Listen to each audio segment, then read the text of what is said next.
안녕하세요. 정상갑의상TV입니다.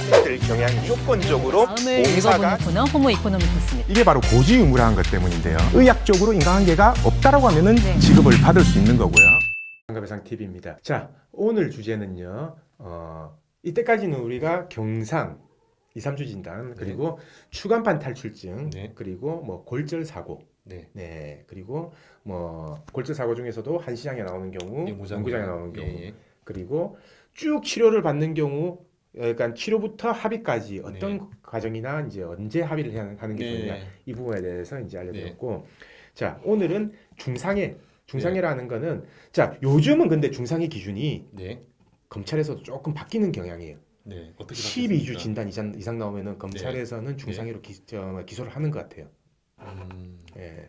그래서 연구장애냐 마비장애냐 뭐 절단이 있냐 없냐 이 부분보다 12주 이상 진단 그리고 여기서 연구장애가 나올 가능성이 있는 게 있냐 없냐 그거에 따라서 조금 기준이 바뀌는 것 같고, 지금 말하는 중상해라 이제 뭐냐면은 마비 간병이 필요하신 분들, 그러니까 무조건 간병이 필요한 분들, 혼자서 자발적으로 움직임 보행이 안 된다든지 생활이 안 되는 분들, 보통은 이런 분들이 뇌 손상이나 척수 손상으로 인한 마비가 많거든요. 마비되신 분들이 많은데 자 이렇게 사고가 난 경우 사실 그 보호자들은요 지금 이 영상 볼 시간도 없어요. 여유도 없고. 맞습니다. 왜냐 거기에 치료에 집중하고 예를 들어 중환자실에 계신다 하더라도 중환자실에서 부르면 또 바로 가야 되거든요. 그래서 그렇게 병원에 대기하는 이제 상황이 많기 때문에 만약에 이제 이 방송을 직접 보긴 힘들 건데 만약에 주위 분들이 보면은 이 방송을 이제 링크를 좀 보내주시고 하면은 아마 도움 되실 것 같아요. 자 그러면 오늘 이 마비되신 분들 크게 주제가 뭐가 있죠? 가장 큰 문제는 간병비가 아닐까 싶습니다. 간병비. 자 그럼 첫 번째 간병비 한번 짚어보고 또 뭐 있을까요? 그 다음에 이제 우리가 그런 환자분들이 많이 발생하는 그 감염균. 감염균에 대해서. 그런 것도 조금 문제가 있을 수 있을 것 왜냐 같고요. 감염균이 병실 1인실 써야 되고 그리고 전원 자체도 안 되잖아요. 병원에서 받아주지도 않고 여러 가지 문제가 있습니다. 여러 가지 문제가 있으니까요. 그리고 이제 그 합의 시점이죠. 소송 시점이라든지 이 소송을 종결하는 시점. 언제 이제 우리가 손해배상 받아야 되냐? 그렇죠. 왜냐하면은 뭐 치료를 우리가 이제 평생 받아야 되니까. 평생 받아야 되고 급성기 치료에는 워낙 그 병비가 많이 나오다 보니까 이걸 어떻게 완급 조절을 해야 될지 그런 것도 조금 중요할 것 같습니다. 알겠습니다. 그럼 그 부분에 대해서 한번 얘기를 나눠보면 될 것 같고요. 첫 번째 이제 간병비 부분인데 당장 제일 중요한 건 어차피 교통사고는 보험사에서 치료비는 지불 보증이 병원으로 바로 들어가기 때문에 치료비 걱정은 없어요. 근데 막상 들어가야 되는 것 간병비 그리고 간병비하고 이제 뭐 보조구라든지 물품비, 물품비, 의료비, 그러니까 의료용품비 이런 것들이 이제 당장 많이 들어가잖아요. 자, 이 경우에 어떻게 해결하는 게 가장 좋을까요? 뭐 저희도 많이 받는 질문인데요. 처음에 사고 나시고 사실 가정 형편이 조금 여유로우신 분들은 이제 가정 내에서 처리를 하겠지만 그게 아니고 자 근절이 조금 많이 필요합니다. 보통 우리가 간병인을 쓰는데 필요한 비용이 대략 한 350만 원 전후. 그다음에 물품비로 들어가는 비용들이 50에서 100만 원 정도. 그렇죠. 평균적으로 400에서 500만 원 정도 매달 들어가죠. 비용이 발생하거든요.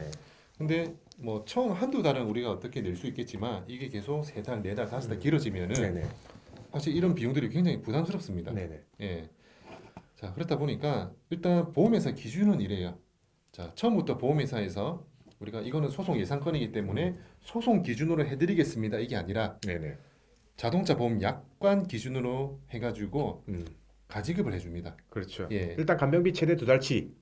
최대 2달치. 그 300, 600만 원 정도거든요. 일단 2달치는 주고. 맞습니다. 그건 받을 수 있고요. 가지급으로 주고. 그 다음에 이제 그 외에 보험회사에서 가지급을 해주려면은 기준이 있어요. 약관 지급 기준에 예상되는 평가액이 2분의 1이잖아요.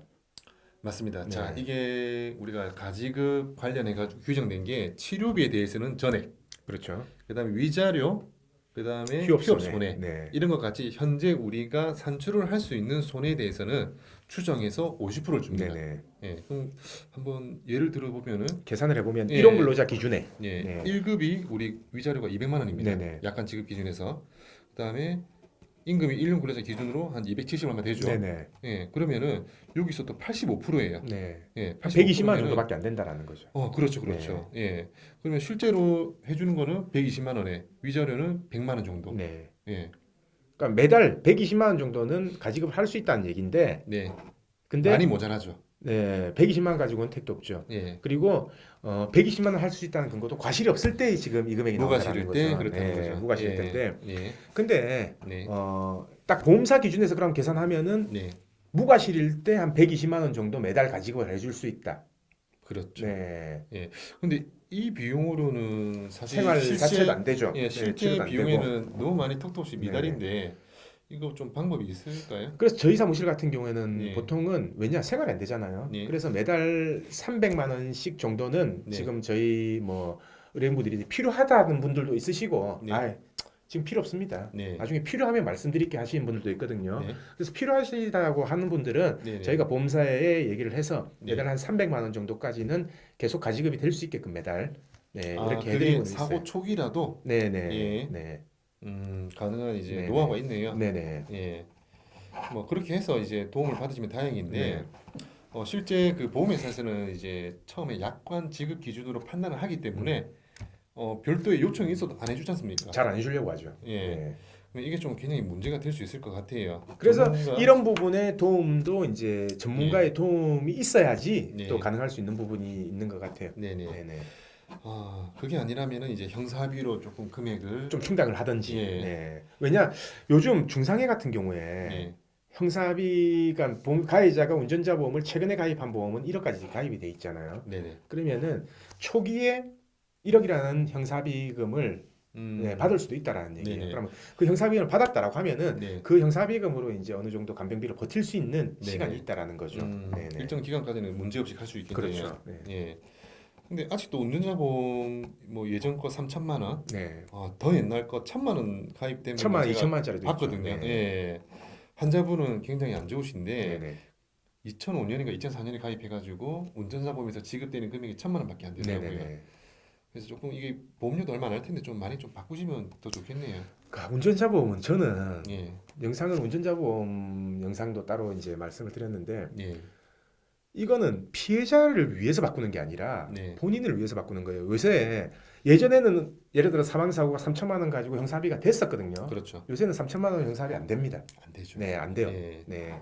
그러니까 예를 들어 12대 중과실 위반 사고에서 사망을 했다 피해자가. 네. 그러니까 12대 중과실 위반 차량이 12대 중과실 위반을 했다는 거는 뭐 신호 위반을 했다든지 뭐 네네. 이런 식으로 해서 사람이 사망을 했다라고 하면은 합의가 안 되면은 실형 나오잖아요. 네네. 네. 근데 3천만 원짜리 든 사람하고 네. 1억짜리 가입한 사람하고는 완전히 달라요. 네네. 네. 1억짜리 가입한 사람은 네, 웬만하면 1억으로 합의가 됩니다. 그렇죠. 근데 3천만 네. 원짜리는 자기가 돈을 내든지 합의가 안 될 가능성이 있어요. 아, 그래서 맞습니다. 예. 요즘 만약에 예전에 3천만 원짜리 가입돼 있다라고 하시는 분들은 전부 다 1억짜리로 얼마 비싸지도 않아요. 보험료가 굉장히 저렴하죠. 네, 엄청 예. 저렴하고 오히려 지금이 더 저렴할 수도 있어요. 네, 그래서 웬만하면은 전부 다 갱신을 하시든지 아니면은 예전 거를 보험을 해지시키고 네, 지금 다시 가입하시든지 하시는 게 네, 현명한 방법일 것 같고 네네. 네. 그리고 아까 두 번째 내용이 어떤 네. 내용이었죠? 우리가 이제 그 큰 수술을 받으시고 네. 예, 항생제나 네. 또는 수술로 인해서 이제 굉장히 그 면역력이 떨어진 상태에서 네네. 쉽게 감염되는 그 병원균이 있습니다.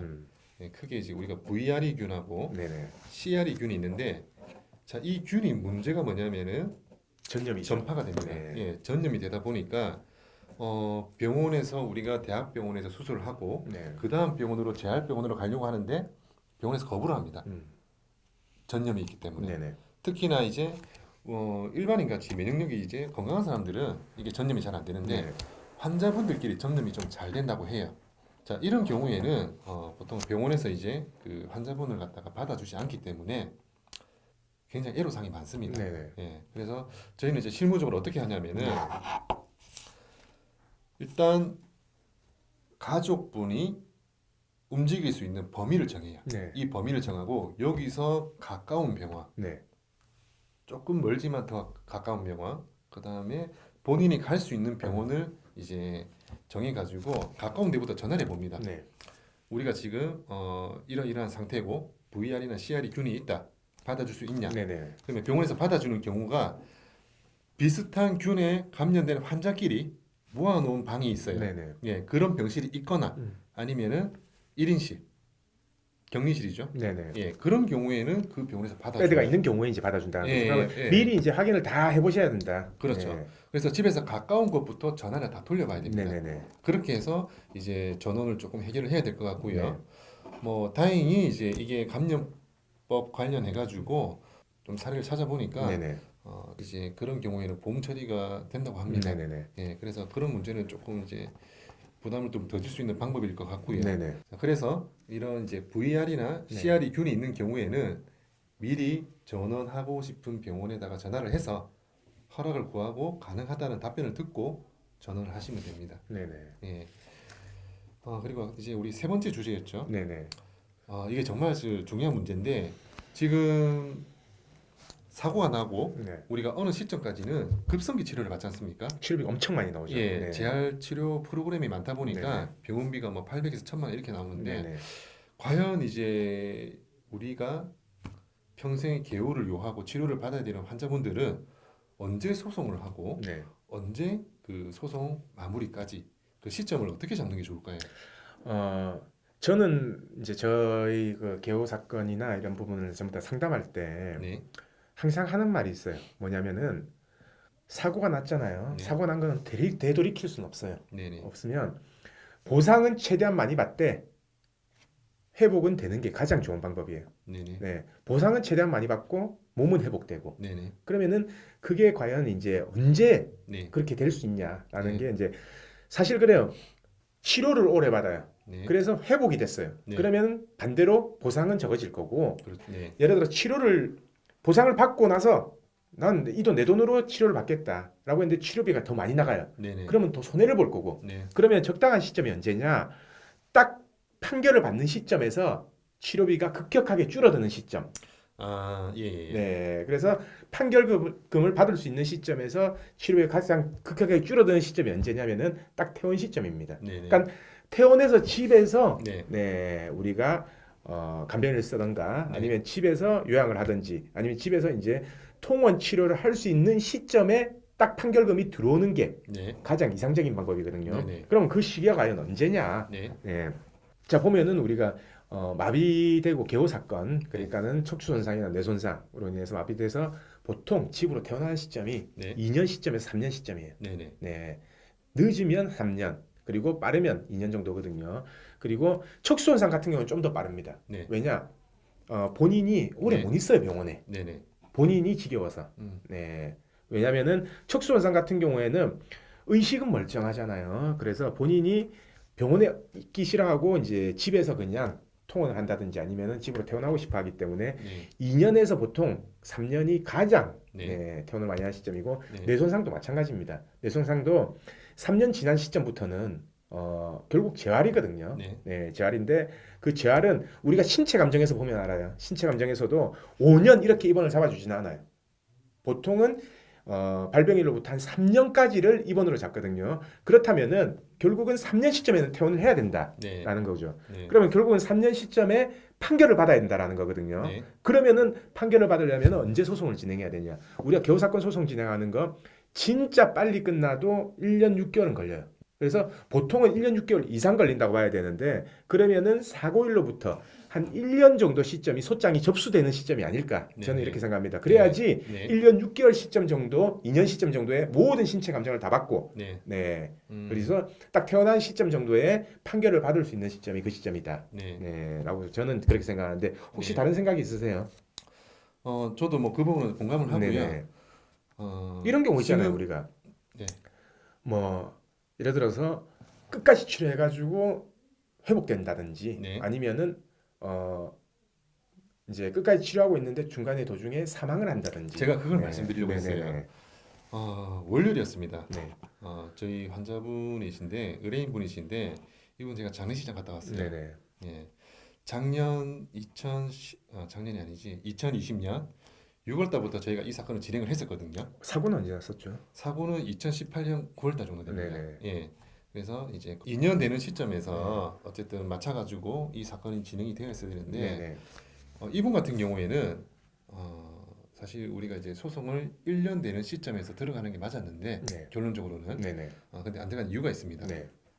그 이유가 뭐냐면은 이분의 회복 속도가 너무 느려서 아니요 너무 반대였습니다. 빨라서 굉장히 좋았습니다. 네. 회복 속도가 거의 뭐 이 정도 수준으로 음. 굉장히 좋아지고 있었거든요. 그렇게 해서 어느 정도 증상이 고정이 되고 이분이 단기적인 사망을 하실 거라고는 사실 아무도 예상을 못했습니다. 예. 처음에 뇌를 다치시고 나중에는 글씨도 쓰시고요. 네네. 예, 본인 의사 표현도 눈으로 깜빡이면 다 하셨거든요. 그 정도로 컨디션이 좋으셨는데 흡입성 폐렴이 왔어요. 그래서 합병증은 항생제를 갑자기- 쓰다 보니까 네. 나중에는 항생제 내성이 왔습니다. 그러다 보니 더 이상 항생제가 안 되는 거예요. 염증 수치는 올라가고. 예. 네. 그래서 결국은 급작스럽게 이제 조금 사망을 하셨는데 네. 좀 안타깝기도 하고요. 뭐 사람 앞일을 알 수는 없는 거지만 저는 그것도 중요하다 생각합니다. 이 합의 시점을 잘 잡고 소송 시점을 잘 잡아야지. 그게 제일 중요하다 봐요. 네네. 네, 그게 제일 그러니까 이 개호 사건에서는 가장 중요한 건 뭐냐면 매달 가지급 받는 것도 중요하지만 가지급 네. 받고 뭐 중간에 치료 과정은 당연히 제일 중요한 거고요. 근데 웬만하면 보통 사람들은 어떻게 생각하냐면요. 대부분 네. 사람들이 네. 치료가 다 끝나면은 그때부터 이제 소송을 알아보는 겁니다. 네. 근데 그때부터 소송을 하면요. 또 2년이 걸리는 거예요. 아니면은 그때 합의를 하면 되겠다라고 생각하는데 네. 개호 사건이 보험사하고 합의가 되는 경우는 진짜 극히 드물다고 봐야 돼요. 네. 왜냐? 일단 저는 합의를 추천을 아예 안 해요. 네네. 왜냐하면 우리가 개호 사건에서는 여명 단축 기간이라는 걸 산정을 하잖아요. 네. 그래서 여명 단축 기간까지만 개호비를 주잖아요. 치료비도 그렇고. 근데 예를 들어서 여명 단축 기간을 50%로 합의를 했어요. 근데 예를 들어 50% 이상 살았을 경우 네.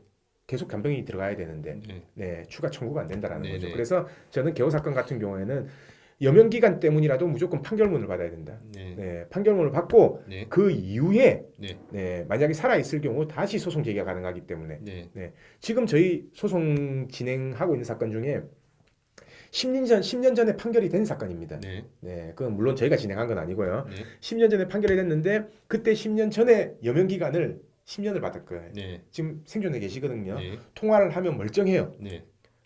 이제 척추 손상으로나 마비거든요. 네네네. 네. 그럼 다시 소송 들어가야 될 거 아니에요. 간병인에 네. 대해서, 네. 향후 치료비에 대해서. 네. 그래서 지금 소송 제기한 사건인데 네. 만약에 이분이 10년 전에 합의를 했다. 네. 그럼 어떻게 됐을까요? 당연히 소송 제기를 못 하겠죠. 많이 어렵지 않을까 네. 싶습니다. 그래서 개호 사건 경우에는 합의보다는 네, 소송을 저는 추천하는 게 그런 것 때문이에요. 네네. 네. 물론 금액도 차이 나지만 네. 네. 어쨌든 이렇게 많이 다치신 분들이고 평생 이제 누군가의 간호 개호를 요하시는 분들이라면은 이 합의 시점, 네. 그다음에 간병비 문제, 그다음에 소송 시점, 종결 시점까지 여러 가지 부분을 좀 고민을 많이 해봐야겠네요. 엄청 고민, 예, 복합적으로 예. 검토를 종합적으로 해봐야 되고 예. 그리고 처음부터 이제 조금 꾸준한 관리가 필요하다. 네네. 네, 왜냐면은 요즘 보험사가 주장하는 게 그거예요. 우리가 개호가 8시간 나오잖아요. 네. 8시간 나오면은 일용 근로자임금으로 계산했을 때 간병비가 420만 원입니다. 네. 그러면은 판결이 8시간, 그러니까 신체 감정에서 8시간 나왔으면은 판결문에도 420만 원이 나와야 되는데 네. 판결문에는 6시간이 나오는 경우가 많아요. 네. 보험사가 뭘 주장하냐면 이때까지 간병비 쓴 거 봐라. 네, 300만 원도 안 썼다. 네. 근데 왜 앞으로는 420만 원을 인정해야 되냐? 네네. 네, 그런 부분을 많이 주장한다는 거죠. 네네. 그런 부분도 신경 써야 되고 네. 보호자가 간병한 경우 네. 간병비 지출도 안 했는데 왜 간병비를 줘야 되냐? 네. 라고 또 보험사가 주장하는 경우도 많고요. 네. 그래서 사고 초기부터 나중에 보상받을 거를 미리 생각을 해서 네, 이제 계획을 잘 짜고 치료 계획부터 해서 네. 보상 계획을 잘 짜고 네. 이렇게 진행을 하는 게 맞지 않나라는 네. 게 이제 제 생각이고 네. 그리고 사실 이 개호 사건을 얘기하다 보면요. 네. 10시간을 얘기해도 부족해요. 맞습니다. 네. 워낙 다양한 네, 케이스에 워낙 다양한 케이스가 있고 네. 워낙 치료 방법도 많고 변수가 많잖아요. 병원만 한 10군데 다녀야 되는데 네. 네, 변수도 많고 그리고 어느 병원으로 더 이제 돌아야 되는지 네네. 그러니까 보통 3개월, 네. 3개월씩이거든요. 그러면은 이 병원 갔다가 다음 병원은 어디로 가야 되고 다음 병원 어디로 가야 되는지를 또 계획도 잘 짜셔야 되고 그래서 이 개호 사건을 얘기하다 보면은 상담도 한 2시간 정도 네. 해도 모자라거든요. 네네. 네. 그래서 오늘 방송으로 모든 걸 전부 다 설명하기는 힘들고 네. 그래서 예전에 제가 방송해 놓은 것도 개호 사건 중에서도 1편부터 한 5편까지 나눠서 제가 방송한 파트가 있습니다. 네. 그래서 그 부분 한번 또 참고해 보시면 될 것 같고요. 네. 오늘 시간에 네. 지금 말했던 거 말고 네. 꼭 이제 뭐 해야 될 언급해야 될 또 중요한 내용 없을까요? 큰 부분은 아닌데 네. 이제 우리 기저귀값, 네네. 그다음에 욕창 바디, 방지 방지 패드, 네. 예, 그다음에 뭐 카테터 등등 이제 소모품이 있습니다. 이 소모품 같은 경우에는 우리가 처음부터 영수증을 차곡차곡 모아서 정리를 하시는 분이 있고요. 네. 바로바로 청구하시는 영수증을- 거죠. 예, 그런 분도 계시지만 많은 분들이 이게 될까라는 생각에 영수증을 많이 버리세요. 근데 나중에 그걸 다시 발급하려니까 애로사항이 많은 거죠. 그렇죠. 예, 네. 그래서 그게 쌓이고 쌓이고 사실 목돈이거든요. 네네. 그래서 우리가 실제로 지출한 비용에 대해서는 이제 책자로 하나 만들어 가지고 네네. 뭐 정리하는 습관도 좀 필요할 것 같아요. 네네. 그래서 네. 저도 이미 설명드렸던 게 네. 날짜별로 정리를 해라. 네네. 네. 그리고 이게 뭐 산 거다라고 네. 풀로 붙여가지고 공책에 정리해 놓으면 네. 나중에 한 번에 이제 청구하고 한 번에 이제 청구받기가 지급받기가 쉽다. 네네. 네. 라는 부분을 강조를 했었어요. 음, 네. 자, 그래서 한 5편 정도 같이 토론을 하면서 이렇게 이주 진단부터 추간판 탈출증 그리고 골절 그리고 중상해까지 네, 이렇게 토론해 보는 시간을 가졌습니다. 자, 그리고 이제 이게 마지막인데 네. 다음번에 또 자주 부산에서 올라오셔가지고 네. 같이는 토론하는 시간 네, 네. 갖도록 하면 좋을 것 같고요. 다음번에는 이제 이 변호사님들도 전부 다 네네. 네, 한 6명 모여가지고 네네. 이야기하면 좋지 않을까. 자, 그래서 이번 방송으로 이 토론하는 거는 마무리하고요. 내일도 새로운 주제를 가지고 다시 오겠습니다. 오늘 방송 끝까지 봐주신 구독자분들 감사드립니다. 저희 보상과 배상 로펌은요, 전화, 카카오톡, 폰메일 상담, 카페 상담 등으로 상담받을 수 있습니다. 저희는 서울과 부산에 사무실이 있고요. 전국 번호는 1544-3102로 문의 주셔도 되고 카카오톡에서 보상과 배상을 검색하셔서 카톡으로 문의 주셔도 됩니다. 그리고 이 영상 댓글란을 보시면 메일로 신청하는 링크를 클릭하셔서 자세하게 작성해 주셔도 저희가 전화를 드리고 있습니다. 단 이게 후유장애가 남지 않는 2, 3주 진단 같은 경우에는요, 유선 상담을 하지 않고 있는 점 양해 부탁드리겠습니다.